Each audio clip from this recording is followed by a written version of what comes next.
Okay, hello. I'm Christine Perret, your host for today's IEEE hosted Google Hangout on the dark topic of how augmented reality adoption could have negative business, economic, and societal impacts. Thank you for joining us today and for what will be an engaging discussion. This is going to be a discussion about one of 4 scenarios for AR in 2020 that was developed in collaboration with experts and with the support of the IEEE. Today's session is the September 25th edition of the IEEE series of webinars and hangouts that we call Augmented Reality in Your Future. Last week, on September 18th, I presented a webinar on the process of scenario planning and the exciting project which produced 4 draft scenarios for AR in 2020. I introduced those scenarios explaining that 2 of them are bright and promising, while 2 of those scenarios explore the darker side and the future that would put businesses and people at risk. I described how each scenario is not intended to be true or false, but to be thought-provoking and to help us prepare better for our futures. But the September 18th webinar set the stage for today's Hangout, and it's now available on demand on the IEEE AR in Your Future webpage. Today's episode, I'll be talking with some experts and thought leaders who will share with us their insights about one of the scenarios entitled Skeletons of Fallen Empires. In this scenario, it's the dawn of the driverless car era. In some parts of the world, technology has really caught on, and there's sensors everywhere. They've implemented smart cars, smart homes, smart buildings. Everything is wired, but in these areas there are serious problems: political, social, economic problems. The people feel that they've lost their privacy as well as their liberty. They're always being watched. And in addition, to make matters worse, there's a global terrorist organization that's targeting AR users. It targets the users and the content and any business or technology provider that is offering augmented reality. In this scenario, there's mayhem in the streets, and when our lead character in the scenario wants to go home, he sees that there's fires breaking out and riots, and it's dark and dangerous for just everyone. So it's not a very nice situation. There's unrest. You're going to hear the views of our panelists on this scenario, and they're going to be talking about some of the early signposts that we can expect, we can be looking for. So at the end of the hour, we'll take questions from our audience. So if you have any questions or comments, please join the conversation by tweeting to us at IEEE-AR. That's the hashtag IEEE-AR. Now let's get started with some introductions. With me today is David Wood. He leads and he's chair of the London Futurists Group. He serves clients as an independent consultant, and he writes at Delta Wisdom. Prior to and in parallel with his current roles, David has been in every phase of the mobile technology business, this business that we're all part of today. For example, he was co-founder of Symbian, the creator of the world's first successful smartphone operating system, and served on the leadership team of Scion Software and Symbian from 1996 to 2009. He was technology planning lead and CTO of Accenture Mobility. We also have Brian Wassam. Brian litigates disputes and counsels clients concerning copyright, trademark, publicity rights, intellectual property, and advertising issues. He has several years' experience assisting media companies in exercising their freedom of the press.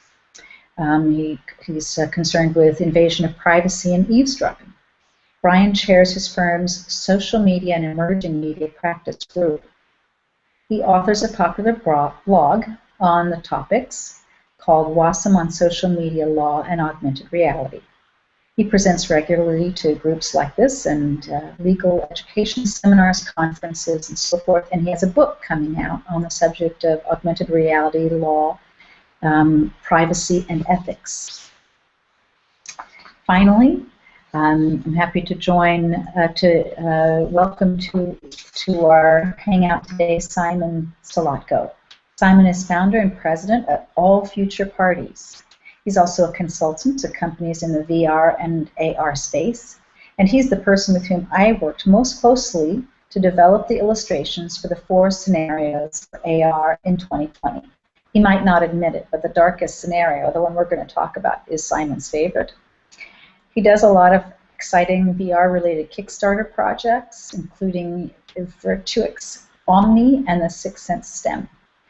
He first got into immersive gaming through his work at AMD, and he eventually connected with Sixth Sense Entertainment, and today he's on their board of directors. Welcome, gentlemen, and thank you for joining us. So, to get us started, I'd like to ask us to talk about the scenario planning process. You probably had some experience with this process, so I'm wondering, do you think it's the right tool? Are there other ways of looking at the future that are relevant and that could be useful for us? What are some of the strengths or some of the weaknesses of using scenario planning like this? So I'd like to ask, David, would you start and tell us what you think about this? So scenario planning is a very useful tool because by painting a story, it can engage people not just rationally, but it's like watching a movie. People become involved in the possibilities. But we're not just trying to tell a fiction. We're trying to paint a picture of what's credible. And part of the struggle of scenario planning is to tease out what's the science fiction and what's the credible science fact. But in order to get people believing in scenario planning, sometimes we need to do some preparatory work. We need to show them that the history is not sort of just one long, simple, linear story in which everything's inevitable. I find it's quite useful to look at the recent past and get people discussing in their businesses what alternatives might have taken place, the what-ifs.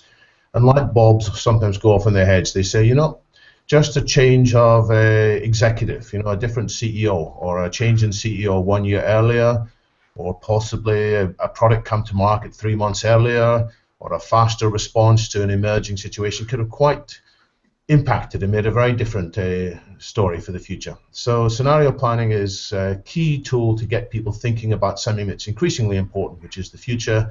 And even just 5 years out, you know, people may think, what's going to change in 5 years? I say a lot can change in 5 years. I think 2020 is a good date to pick. If we go back just 6 years, there was no such thing as the iPad, and there were people talking about, well, one day there might be tablet computers or slate computers, and nobody foresaw how quickly, once the devices were good enough, they became everywhere. So let's get that discussion happening now, before these devices are everywhere, and before we're all in the midst of this horrible skeletons of empire scenario, so that we can avoid it.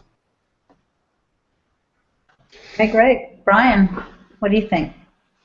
Well, sure. It always makes sense to take the whole story into account. I think one advantage of scenario planning is that it looks at the issue, or attempts to, is designed to from a holistic perspective rather than examining individual facts, individual threads. You know, in the courtroom, you tell stories to try to get the point across, and it's similar here too. As was mentioned, I mean, there's just something about the human brain that reacts better to that. It engages different parts of the brain. So rather than getting too siloed in individual details, putting something together in a scenario, even if not every element of that scenario ends up being realistic or ends up taking place, can still help you put it in context.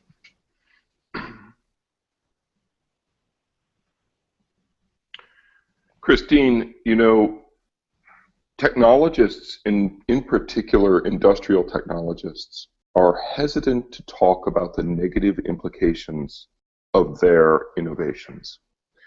And with VR and AR having developed really high bandwidth input and output capabilities, what we're doing with AR and VR is we're sending a lot of bits up that we didn't have before.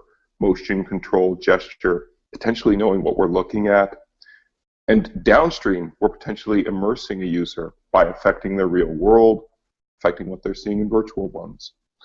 And I think the real concern is the negative implications or the potential negative implications of these technologies can be brushed off.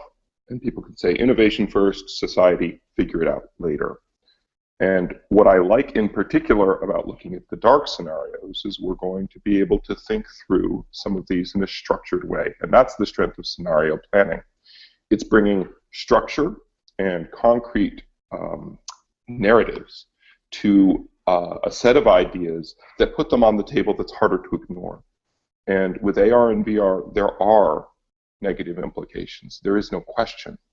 And starting a discussion around those is valuable, and the IEEE and this process developing more ideas and putting them down about some of those negative implications, and I think forcing people to the table is a powerful thing. Great, thank you. So there's general agreement. David, please, what do you think? Any comeback on that? The one thing I'd like to add is that some of the most interesting possibilities arise from more than one scenario colliding. You know, one of the issues is that it's not just one trend in one area and another trend in another area, which are completely separate, but it's when two things unexpectedly come together. Then suddenly people think, oh, I wish I'd seen this coming. So many of the most interesting products of the last 10 years have been because multiple technologies have matured at the same time. If we look at YouTube, YouTube was not just one technology, it was several technologies, and by the way, several interesting business cases too. It was the same with the Kindle. You know, people foresaw that there would be electronic book readers for a long time, but then because the screens were sufficiently low energy, because there were so many books available, because you could quite easily have this WhisperNet distribution system. So several things came together, and it's the same with bad things going wrong. When there's a major accident, sometimes people say, well, we foresaw part of it and we saw another part of it, but we didn't realize these things could all happen together. And by painting out different scenarios and then sharing them with a wide audience, people will suddenly put two and two together in a way that deserves more attention. Yeah, and Christine, as Simon mentioned, these things are developing at an ever increasing pace too, and the speed of innovation really counsels us to start taking a longer term perspective than maybe we would have with past innovations, because the time from conception to implementation gets shorter and shorter, and the consequences, the ramifications for adoption of these technologies gets exponentially greater as these technologies combine with each other and offer us new functionality. So it becomes more important, I think, the faster that innovation happens, to take a longer term view. Yep. And you know, yea verily, and this is part of my mantra, but we can name some of those forces.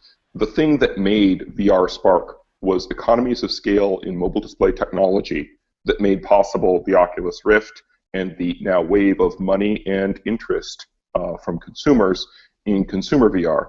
This similarly is going to steamroll into the augmented reality world and make capability available faster than it would have otherwise. So David, absolutely these forces, mobile, social, cloud, the proliferation of mobile devices and high bandwidth internet on mobile, all of these things are coming together at an extremely fast pace. That combined with a little economic health, and we are in a fast moving time. And there's this old-fashioned word, mashup, which is quite popular in the Web 2.0 era. It's happening again with devices. So people are building augmented reality or VR displays by putting a smartphone or a tablet inside a headset and looking through it in a way that the designers of that headset, designers of that device never really foresaw. Yep. And it's not just whole devices, it's individual components. The screens have got better, the sensors have got better. My goodness, how many cheap sensors have been enabled so that people can put them into their smartphones, and now we can put them into all kinds of other devices as well.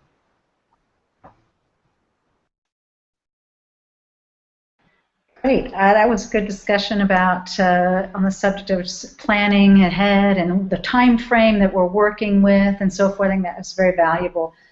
So now let's get into the more detailed view of this scenario in which there are people preying on one another. You know, what I mean by that is that that there are victims and there are these other groups or individuals that are trying to access that data or terrorize, frighten, control the users of these augmented reality systems.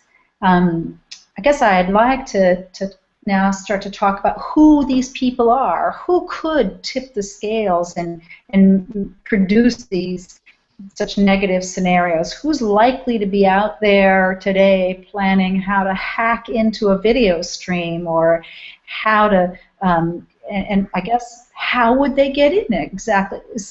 Isn't security that we have on other data types good enough? So I'd like to get some. It looks like Brian, you'd like to take that first.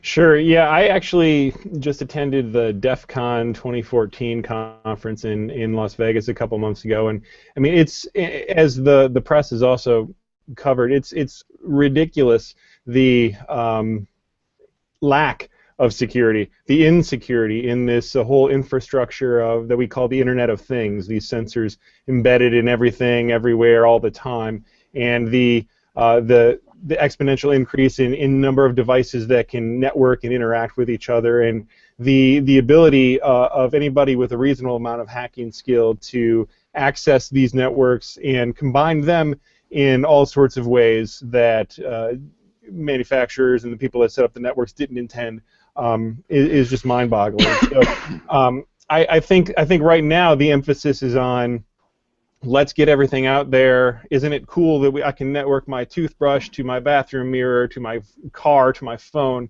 and look at all the possibilities I'm enabling?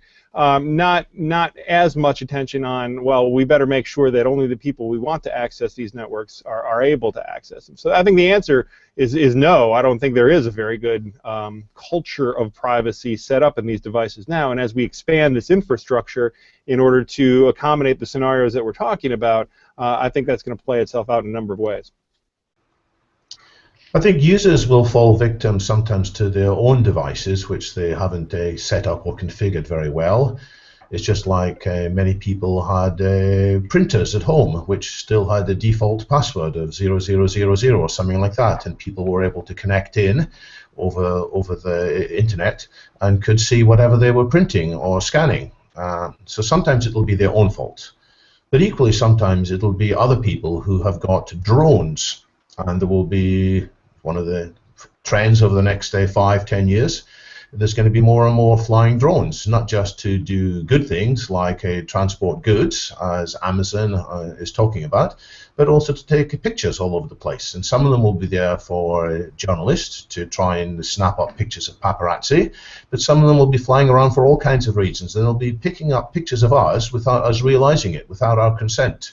Or even if we're aware of it, we may not understand all the implications of what people can see. So I think there are many attack vectors which are there, and even if we have more encryption, it won't stop other people from filming us, possibly against our will. So yeah, there's a lot of interesting forces here. So first we have surveillance, which can happen from a data perspective or from a visual perspective. In VR, it can happen from a virtual visual perspective. So there are all sorts of opportunities from potentially, large corporate, somewhat benevolent players, potentially to do harm simply by creating data that ought not exist. And when that data then becomes potentially available to other commercial entities, becomes available to hackers, becomes available broadly, societally, in a slightly uncontrolled way, all of these are creating the risk that ultimately personal data, personal liberty, and potentially even, true criminal nefarious acts take place. And some of this will be unintended consequence of the intersection of big data with augmented and virtual reality. I'm curious what my other panelists kind of think about this combination of big data and virtual reality creating opportunities for, we'll call it nefarious or potentially seemingly benign, but ultimately dangerous trends. I want to insert one thing here is about something you raised, Simon, reminded me of 20 years ago when we got on the internet by little dial-up lines, and it was so poor by comparison to what it is now.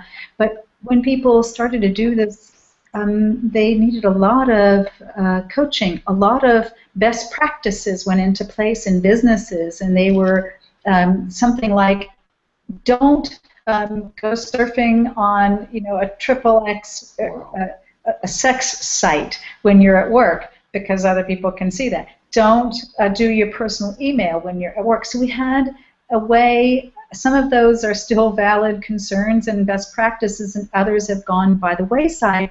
But still, we were teaching people, we were providing them guidance about how to live better with this new capability. I think we have a responsibility to do that now, to really start working in programs, maybe even at a very early age, that are teaching the user how not to expose themselves. So education as a role, but technology can help too. Your discussion of people getting onto the internet and not knowing what to do reminds me of the very earliest mobile phones. Before there was GSM, and CDMA, there were simpler analog systems, and the people who used the mobile phones initially were surprised when their phone conversations were reported in the media. The heir to the British throne was confessing his infatuation to his then girlfriend and mistress, and it was all over the newspaper in a very unsightly way. Now, he could be educated not to have these kind of discussions, as many of us were also educated, but the technology came along with the second generation of mobile phone systems, which was much less vulnerable to having this interception. So technology can play a role. And yet, if you look at, is Facebook and Google storing every chat I've ever made? And if that chat data were broken open on a broad scale, imagine the implications for personal privacy of a large number of people. We've recently seen this with famous people being particularly vulnerable because their chats and photos are particularly interesting. So, in fact, they have entertainment value. And again, this is the dark side of society that we're about to embark in this conversation on. These are all dangerous intersections, and I don't think a lot of people have talked about big data and AR, but I think it's a big deal, and I think it's going to intersect people's daily lives at a faster rate than expected, and in part because we see once we have viable headsets, viable I/O devices at viable prices. Indeed, we have one on the market right now, Google Glass. Anybody can go buy it. It's expensive, but you can all buy a mobile HMD that has a heads-up display. These things are going to happen extremely quickly. And as you said, Christine, in the early days of the internet, we had training, coaching, all sorts of ideas, and people are just kind of throwing that into the wind and saying, this is just the state of society, and living with it. And unfortunately, people are learning organically, and dangers are happening organically.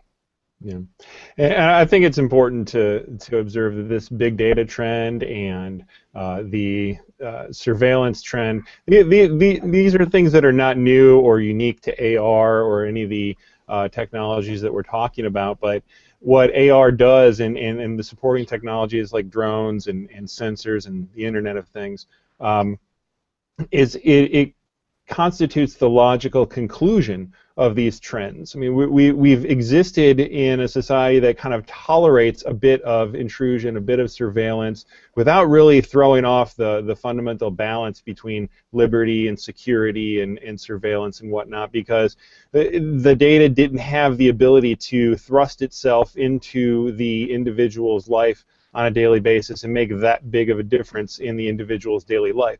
Now, the technology is advancing to its logical conclusion where virtually everything that we do on a daily basis can be tracked, surveilled, monetized, put into a database.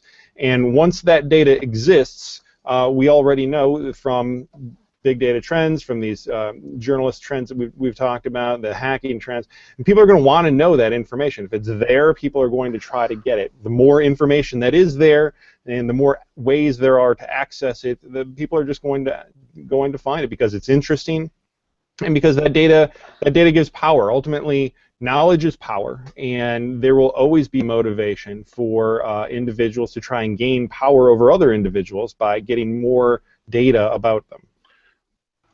And advertisers, of course, are very interested in finding out what we're actually looking at, not just which web pages we happen to go to, but if there is eye-tracking software which can see what we happen to be paying more attention to.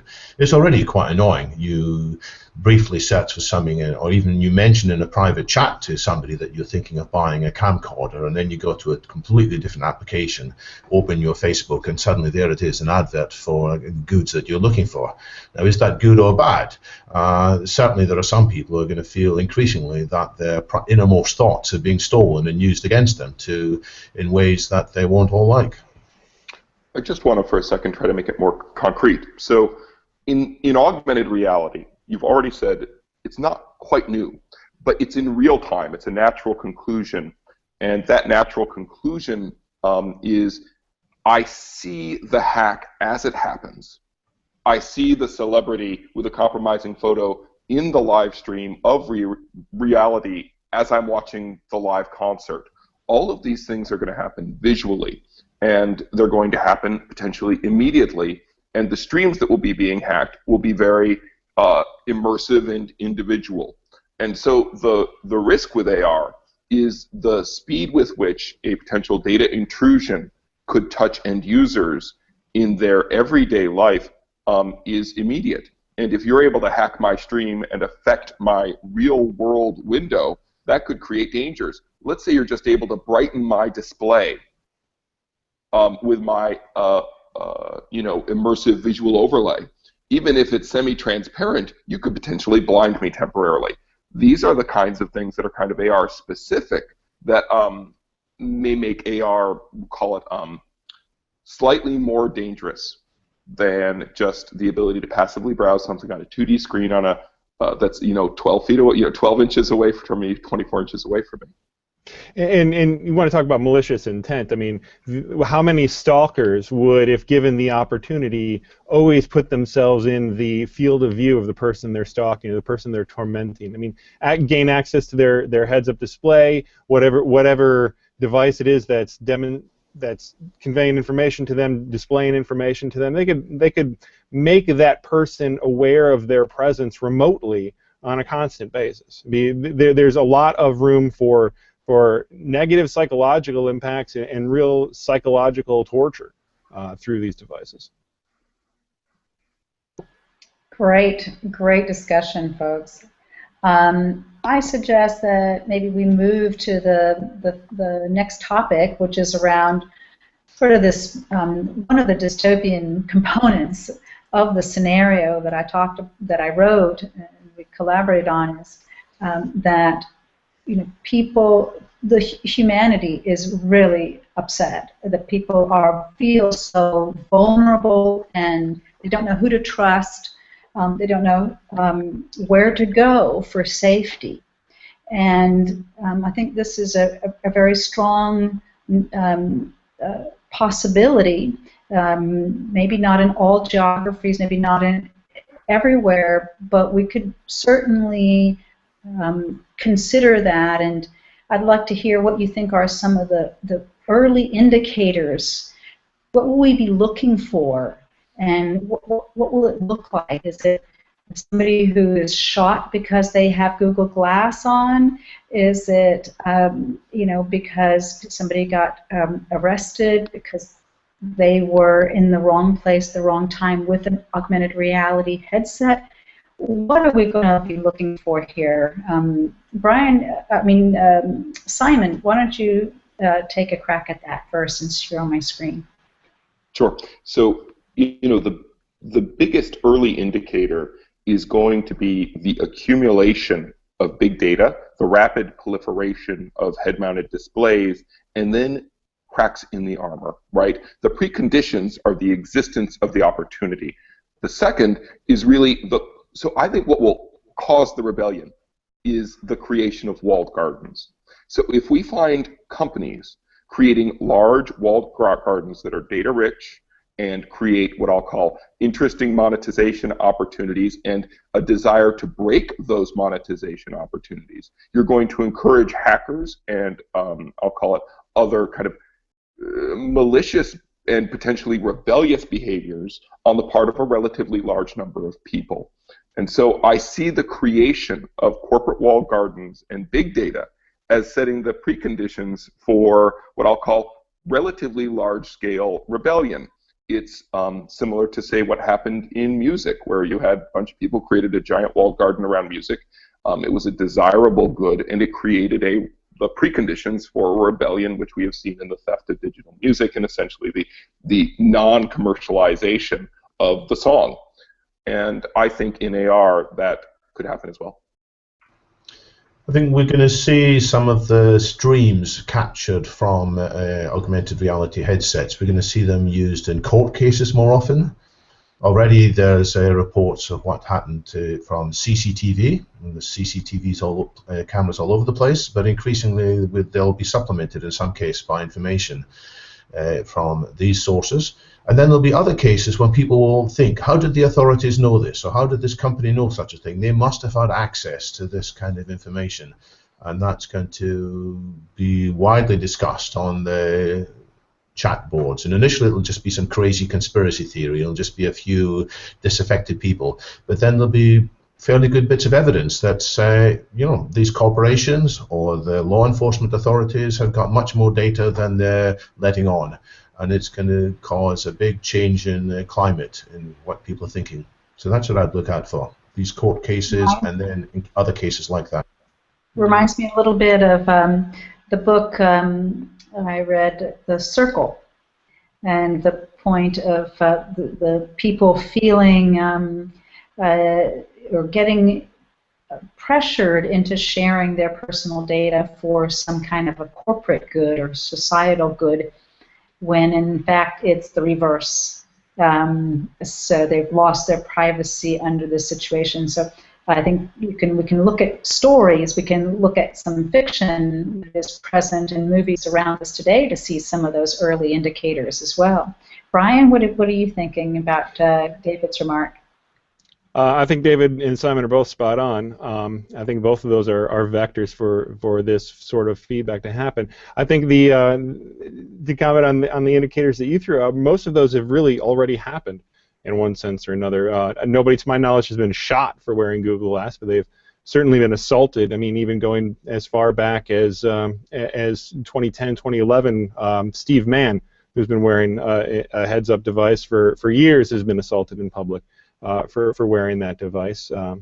We've had people already arrested for using augmented reality in odd ways that threw off the law enforcement officers. So these things are already starting to manifest.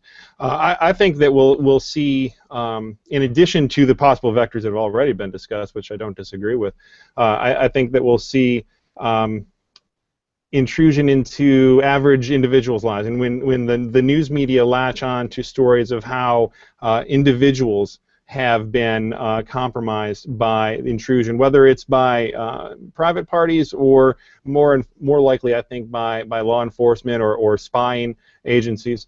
One reason why I think we don't see as much popular pushback to the revelations about the NSA, for example, is because it still seems so abstract to us. You know, despite the degree of spying that people like Edward Snowden have revealed, it doesn't hit most of us where we live. Yes, we have this abstract sense that somebody's probably out there watching, but we haven't seen news stories about average individuals' lives being compromised as a result. So when people start to rely on the augmented media more, and we have a journalist paying attention and demonstrating to the public this is why it matters that your data is being breached, I think we'll see some pushback.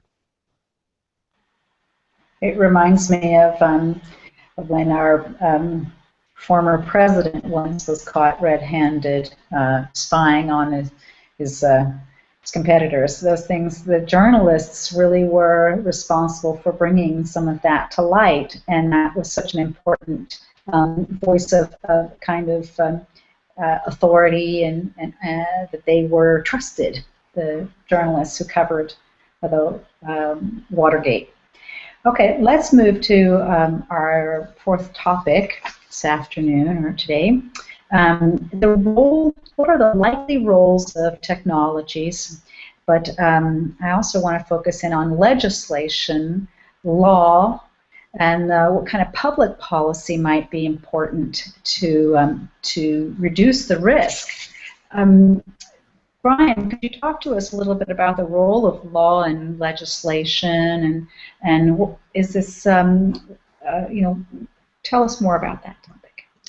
Well, here it depends really how we define our terms. You know, we've used augmented reality in a couple different senses, both in the three-dimensional display of visual technology on top of the real world, as well as to incorporate some of its supporting technology, such as drones or sensors and things like that. And those things have different implications, and they can be regulated in different ways. I think when we're talking about the medium of AR, the space in which this digital data is displayed, I think it's important to remember, at least from an American perspective, a United States law-based perspective, that this is a medium for expression, and there's really only so much the government can do to regulate that medium. The First Amendment guarantees the ability to express ourselves freely in that space, and at the same time we're also seeing clarification just as recently as earlier this week. A court in Texas ruled that the First Amendment guarantees the right to take photos and video in public places or even semi-public places, and just reinforcing that idea.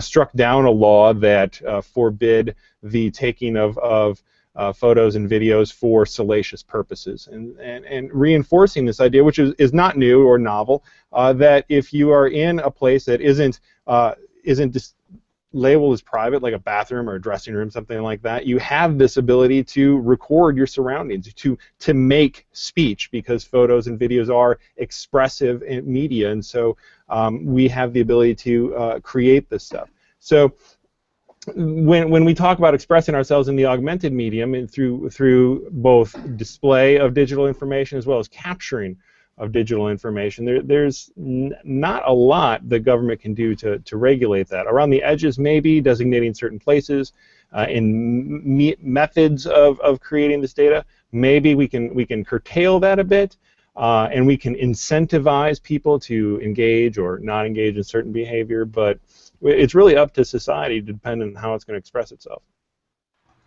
There are some precursors which give us some ideas on how some of these things might work out. When camera phones were invented, it became the rule, informally. I don't think it was actually a legal rule, but that they would always emit a noise when you use them to take a picture. And so it was an old-fashioned analog sound was emitted when somebody would take the picture to alert people to the fact they were being filmed. That didn't work out very well, because in practice more and more people put their phones on silent, and any special case for these sounds being emitted was disliked, because after all, who wants to be disturbed in cases when the people are all consenting that photographs should be taken? So that didn't work out quite so cleanly as was wanted. We might say there will be a societal rule that says, well, you shouldn't be filming in such and such a place. You should take off your Google Glass when you move into the various rooms. But the problem there, I foresee, is that more and more glasses won't look that distinct. People will look as if they're just wearing normal headsets. The cameras will be so small, and it won't be clear as to whether they're engaged or not. One other option is that there can be monitoring systems. If somebody connects to a network, you can often see, oh, this device is such and such. But again, people might want to hide that fact, or they might be roaming on their own networks rather than using whichever network is there inside the pub. So I see some possibilities, but here my foresight as a futurist doesn't allow me to see one future ahead. I just see lots of things that we need to discuss. And so, again, I thank you for getting this discussion going. I'm concerned about, just as we saw with the web, there is this certain non-regulatory capability, technical capability in the web. It evades legislation. If we were able to regulate the web, there would not be stolen digital music. And there is. These things are running free in a lawless land, right? There is no question that the internet has broken down barriers for individuals to violate social norms and certainly to break laws. The question is, how do you create laws and regulate the unregulatable. One is you increase surveillance.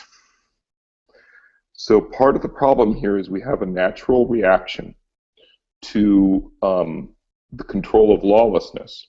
And in America, and I think in Europe, around the world, it's been surprisingly well managed. What we have said to corporations, in large measure, is this is happening. Everyone acknowledges it's happening. You're going to have to change your business model, and we're going to allow you to do so. So we have music companies finding new ways to monetize content. It's very interesting in the AR context. What is this going to mean? And I think the fear for legislators is they won't control it, but by, I would say, relaxing certain controls and potentially encouraging potential solutions in what I'll call a gentle and encouraging ways, there may be some hope. But this is going to be difficult to regulate, just as it is to regulate the web. And all we're doing is kind of building a more immersive web in many respects. We're going to be delivering AR experiences digitally on the web. We're going to be using cloud data, and it's going to similarly evade legislation. And going back to my early comment, I said, the most important thing is let's not create gigantic fences that people want to kick down, and let's not make those barriers so big that we encourage a large number of people to collectively try to do so. But it's a very difficult problem because we are encouraging surveillance, because we are creating the opportunity for lawlessness. You can't regulate a drone. You can launch a drone. I can hack your Wi-Fi network, and I can use your own Wi-Fi network to send data from my drone to an anonymous cloud site with public access and display for all, including me, who's the one who primarily wants it. Again, it's this potential ability of technology to avoid the law that is going to unfortunately encourage the state and maybe even private companies to clamp down. Yeah, here again, we're talking about a logical conclusion, or at least continuation, of trends that we're already in the middle of. If you asked any person a generation ago how they'd feel about CCTV cameras being installed anywhere and everywhere in public buildings, in retail outlets, tracking their ability to move around in public space, people would be appalled. The idea that everybody would have a camera or video camera on their persons at all time with the capability of recording conversations, either obviously or surreptitiously. Again, people would have been appalled, but that's something we've just come to grips with and be comfortable with. Now we look ahead. Our debate right now is the idea that people will know where I am, my geolocation, by tracking my devices, and we have some pushback over when is it okay to track the location of my cell phone, when is it okay to put a tracker device on me and track my movements. We have the idea of anonymity in a crowd. We're all of a sudden concerned about facial recognition technology and the ability to carry forward the trend until it's perfected, where we can identify people on the fly, we know where they are on the fly. And we're upset about this idea. Of course, the anonymity in the crowd has never existed in a legal sense at all. There's never been a legal right for someone in a public place to not have anyone know who they are. It's just that functionally no one's had that ability to do it in such an efficient way as we do now. I think that a generation from now, these things that we're up in arms about will be things that we take for granted, and we'll have some other intrusion that we'll be worried about. Probably worried about nanites in our bloodstream and who can have the ability to track those. But these things, I mean, there's got to be a stopping point at some point. You can only surveil so much until there's no personal autonomy or liberty left. So these ideas are bumping up to each other. They're getting in our face. They're obstructing our daily life more and more, and so we're going to be more concerned about them. And ultimately, those social norms will adjust, and they've been adjusting more and more to the idea of disclosure. but there's pushback as well, and there's going to have to just be the democratic process of redrawing those social norms and figuring out where the lines are.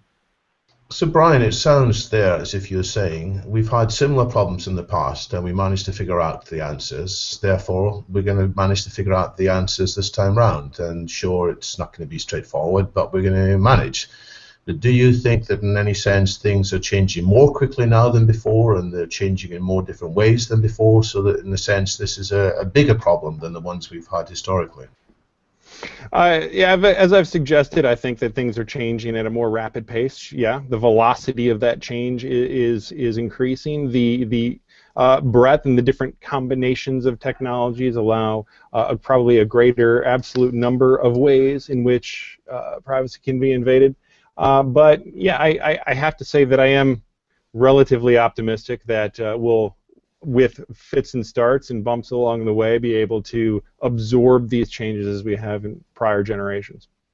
Isn't there another change as well, which is that more different people might be observing us than in the past? Before, there was a relatively small number of cameras with a relatively small number of people who were observing them and using them. But now there's cameras absolutely all over the place from all kinds of players, whether they're corporates, teenagers, hackers, jilted lovers, Nigerian 419 scammers, whatever. Doesn't that also put another complication in? It's a concern, but really that describes the status quo. All those people can gather copious amounts of information about us now. Will they have access to more? Sure, absolutely. And will other players get in the game? Yeah, there aren't many people left in society to gain the ability to track us, though. There's already so much surveillance in the hands of so many people now. So, Brian, let's continue our Socratic method. It is possible, because of this rapid rate of change, that something disruptive will happen. And if you look at every great revolution, or what I'll call the anti-revolution, a terrorist act, there is this slow build, which somehow in retrospect seems to lead to a point, and then there's a trigger. And I think one of the questions we're asking is that going to happen here? Are we going to reach some magic point, and then suddenly something bad is going to happen that creates a trigger that potentially causes a cascade and potentially a spiral? I think that's what this scenario is really asking us to consider, because it's a fairly dramatic change from where we're at today. And it asks the question, is there a trigger that we need to be looking out for and beware of? Mm-hmm. Yeah, you're right, and I think that that's definitely a possibility. And we talked about what some of those triggers might be, what some of those vectors to throwing off the balance might be. And it's certainly by no means guaranteed that the transition, that all these changes, surveillance, will be handled well. Mentioned bumps along the road; those could be severe bumps if they're not handled well. So I'm not disagreeing with the possibility or the plausibility of this scenario at all. The ability of an international terrorist organization to put a disturbing video on the web and immediately have an audience of hundreds of millions of people, mm-hmm. That is the kind of, I think, trigger of potential evil that we're talking about, right? And the question is, in the AR era, where these things are coming together faster than ever and becoming more personal, are we going to hit these triggers? That's the danger. I think that's the question.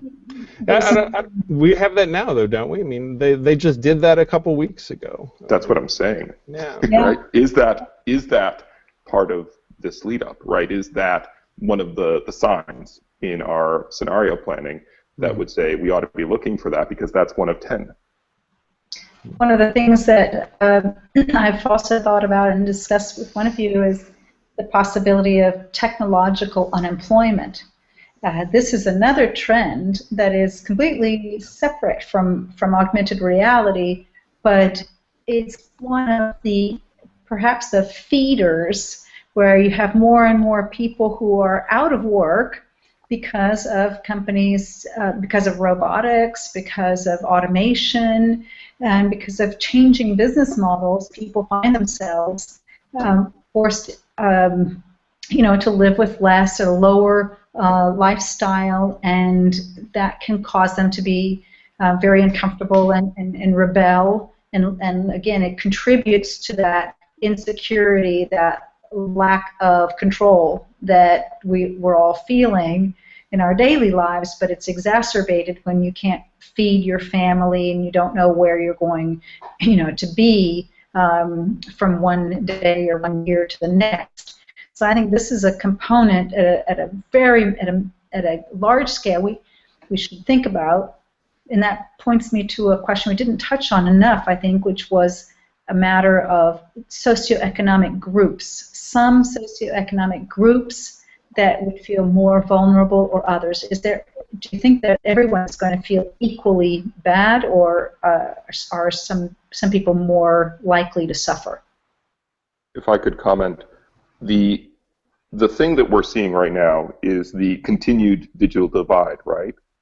And the rise of what we'll call the technocracy, the wealthy who are made wealthy through technology, and increasingly we're discovering between natural resources and technology that's a source of probably the vast majority of future wealth. That's certainly one divide that we're creating. At the same time, we're democratizing access. So, young children in India will be learning on the internet, and they will be learning through LTE networks because it will be the most affordable way for them to get those services, and those services are becoming increasingly affordable.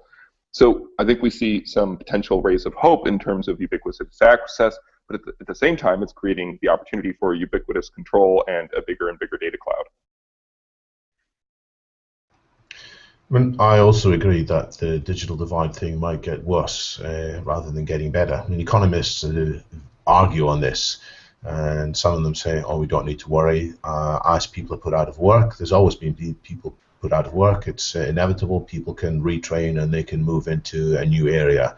The farmers were displaced and became factory workers. The factory workers were displaced and became hairdressers and consultants and software coders in due course. But the counter argument is, it's the rate of change. It's not just a generation that will take for many jobs to be overtaken by automation. It's happening in as little as 5 years or more. So personally, I think that there's quite a high likelihood that there'll be more and more people who feel disadvantaged because they can't get the work that they expected to. They'll be earning a fraction of what they see the wealthy in society are earning. And some of them won't mind, but some of them will mind a lot. And some of them will be especially frustrated if they see that they are second-class citizens compared to others who are wearing really expensive AR headsets who give them so much information, so they walk around and they are literally much more informed because of this stuff that's streaming into their first-class headset all the time, whereas others who are left out may well get increasingly resentful. But as Simon said, they're not completely disconnected from technology. They can still get in, they can work wonders, and they can cause havoc, bringing down a system that they despise. So this is something that may well happen. Sure. I think that Simon and David's points are both well taken. There are different aspects of this digital divide problem. I think as applied to AR specifically, as opposed to the advancement of the broader range of technologies in general, I think the area where the digital divide becomes most tangible is where David mentioned at the end of his comments, where there's the divide in the access to information. As more and more people transact and gain information, interact with each other in these walled gardens, as Simon called them, these non-physical places that you can only access through a certain device that may be expensive, too expensive for a large section of the population to purchase, then their experience of everyday life becomes much more separated from those who have access to the information. And you naturally feel some alienation, some disempowerment. You also really start to fray those bonds of civil society where we don't feel like we're living in the same society, and so we have less obligation to each other. I mean, the more we interact in these virtual augmented worlds, I mean, we really are functionally living in two different places, and so we become less obligated to our neighbor. I just want to say, from a roadmap perspective, as I look at the roadmaps of the technology companies I work with, we are a year and a half out from consumer AR headsets. We're only 12 months out from consumer VR headsets. And we're, maybe a year and a half beyond that, putting us at 3 years where we start to see ubiquitous availability, and certainly in the 5-year time frame, this stuff is running like a storm into broad markets. At least from an availability perspective, we'll see how consumers like these solutions. But this cascade is happening in the time frame of this scenario, and it's not just that this scenario represents a steady state where AR has happened. It's representing a steady state, a non-steady state, where AR is and VR are just rapidly diffusing into the marketplace. These experiences are brand new. It's the Wild West, and there is no time potentially to react. And that may be the biggest risk in 5 years, is things are happening, again, very quickly. These technologies are becoming very affordable, very ubiquitous, very fast, and society has not had time to adjust. And maybe that is, one of the big risk factors for 2020. I think that's a beautiful way of wrapping up your thoughts, Simon, and I think it's one of the highlights, it's one of the benefits of going through the scenario development process and getting people to start thinking about this much sooner than they might want to, and forcing people to start looking for more trends, and again, they're trends that have already begun, as Brian and David pointed out several times. We're just so close to some of these danger zones, I'll just call them simply. I think this has been a fascinating discussion. Great input from all of you. Thank you so much for being with me today. It's been wonderful. I want to thank you for your time, your participation, and your deep insights into this empire, skeletons of empire scenario. As a reminder, this Google Hangout is part of a larger series that the IEEE has been organizing and that I'm hosting on the subject of augmented reality. In October, we'll continue the series AR in Your Future with an episode in which I'll be talking about augmented reality in manufacturing and technical documentation. Very different than the scenario we're talking about today. We'll be talking about how it can bring value to businesses and some of the pilot projects that have already begun and some of the popular use cases. For more information on upcoming events in the series, visit the IEEE Standards Association webpage entitled AR in Your Future. Thank you very much, gentlemen. Thank you for watching, and bye-bye.